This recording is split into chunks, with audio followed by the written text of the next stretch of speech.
Hello and welcome back to Tidbit of Torah. Have you ever borrowed a friend's car? I know one time when I borrowed a car from my friend, I was the best driver I've ever been. I stopped well in advance of stop signs. I put my blinker on so far in advance of each intersection. I drove so slowly and carefully because I wanted to return that car in perfect condition to my friend who was so generous to let me borrow it. Well, in Judaism, this is precisely how we think about our bodies, not as something that we own, but as something that is on loan to us from God. And our job as humanity is to practice Shmirat Haguf, or protecting the body.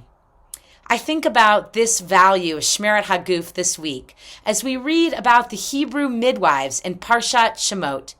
These extraordinary women, Shifra and Puah, took it on themselves not only to protect Hebrew lives by delivering babies, which is miraculous in and of itself, but by actually going against the evil decree of Pharaoh and risking their lives by saving the baby boys that Pharaoh had commanded the midwives to throw into the Nile River.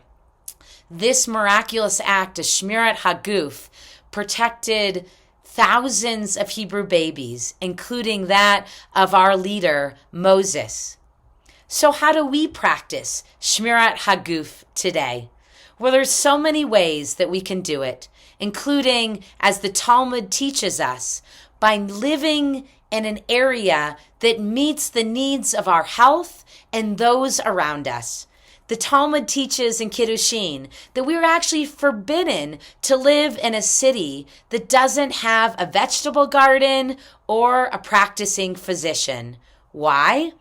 Because by feeding ourselves healthy foods and those around us, by going to the doctor when we need to, we can not only take care of our bodies, but we can also serve God by protecting these holy vessels that we get an opportunity to borrow.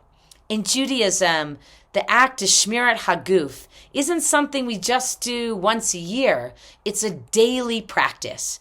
There's a prayer in our Siddur called Asher Yatzar, or some know it as the bathroom prayer, which says, "Blessed are you, God, who creates us with all these different openings, the organs and glands and arteries, any one of which could be blocked and allow us to not function.